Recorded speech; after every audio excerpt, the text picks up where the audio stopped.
Boza ebele bozolanda biso na magazine chrétienne ya Lingala topesi bino mbote bisika banso ezwami bino tokofungola na manaka oyo moyembi na kolo mama Alice Ali abengisi biso banso na sortie officielle ya album na ye Le Dieu de la prise en charge bolanda ye na elema oyo.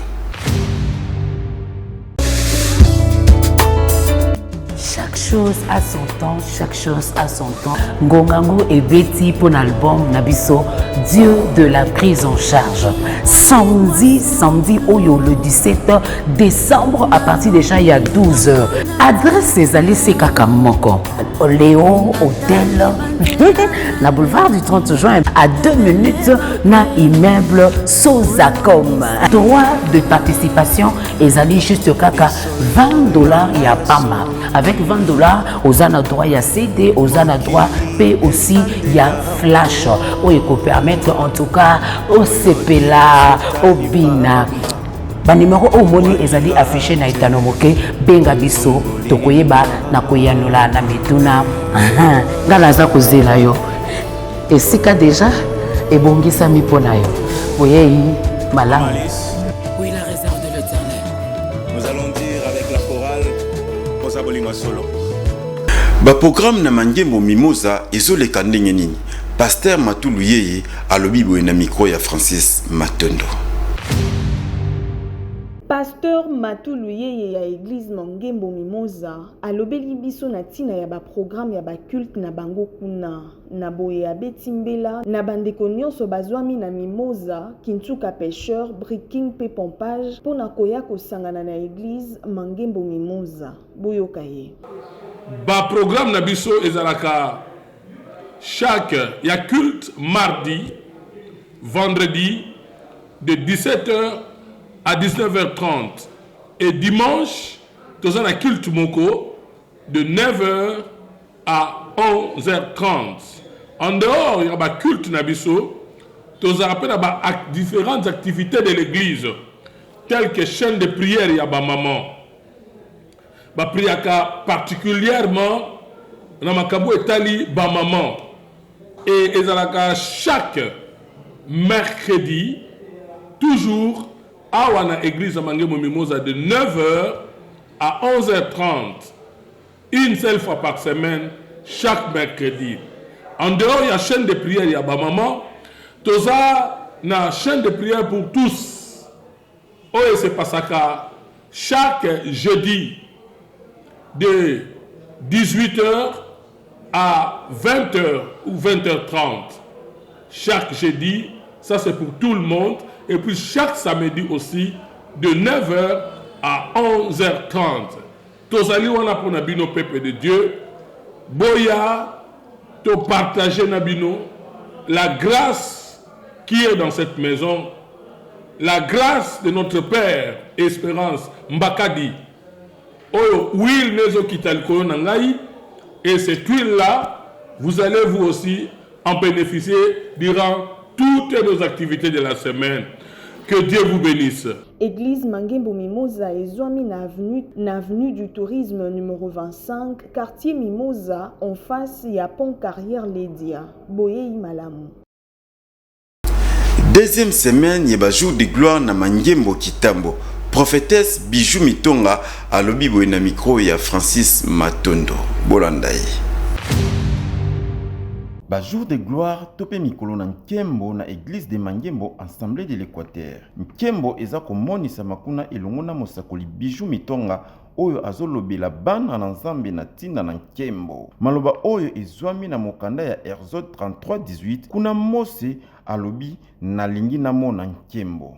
Bolanda ndenge alobi. Pona biso na deuxième semaine oyo eza ba jour ya malamu ba jour de gloire ndenge yo moko baka ba jour ya Kembo. Na ba jour ya Kembo oyo biso ndenge tokotaki toyaki ko se baser na vision oyo papa apesaki premièrement pona ba jour de gloire. Ba jour de gloire dadi a s'inspiraki na AG2 bisika wapi balobi la gloire de la seconde maison sera plus grande que celle de la première. Soki ane oyo, soki mikolo o elekaki ezalaki malamu te, nemena saison o nzamba sali biso ngolu, spécialement na temps o ya Kembo na mois de décembre, nzambe akotouche libota moko moto moko pe église na biso ya Mangembo Équateur.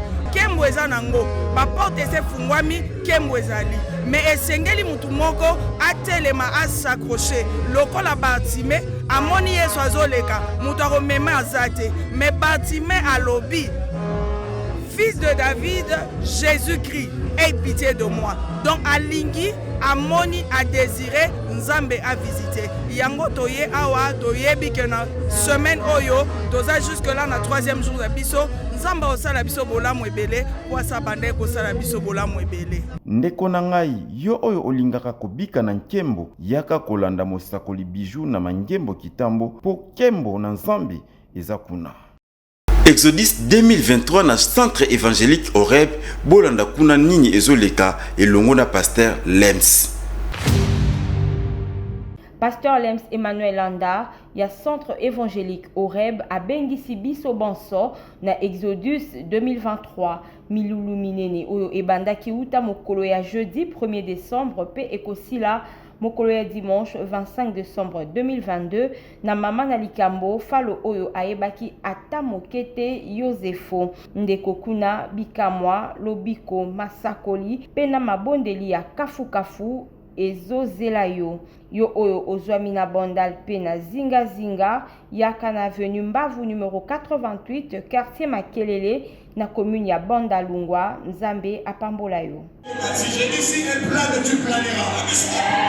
Eza kokoba kaka na Mangembo Betperet kuna nde mabondeli elongo na pasteur Blandine Teka bolanda.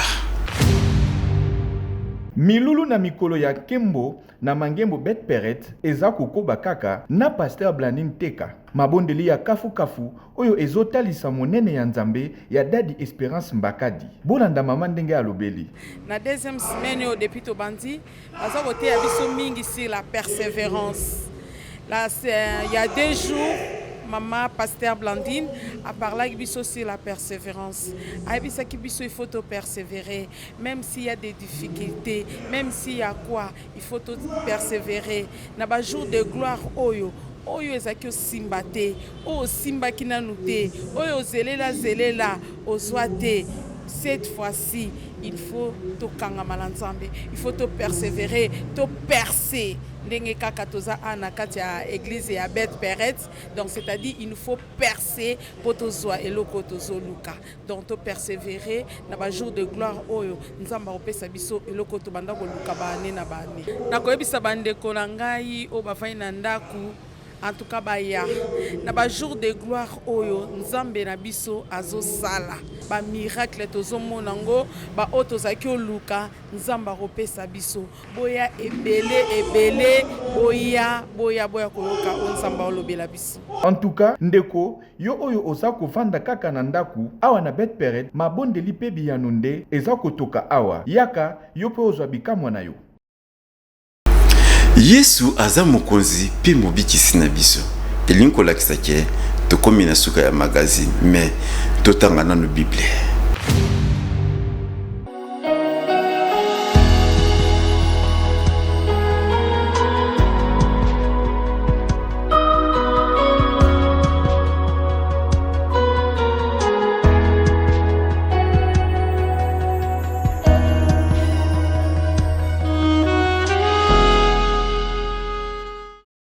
Bozalaki ebele liboso betando ike pona kolanda magazine chrétienne alingala to pesi bino merci mingi bisiko wapi ezomaki bino to komi na suka magazine na biso meto kobosa na kate koyebisa bino ke bolanda biso na YouTube na MCL TV bisika wapi bokozwa ba notification pona nyonso oyo ezoleka na magazine chrétienne alingala.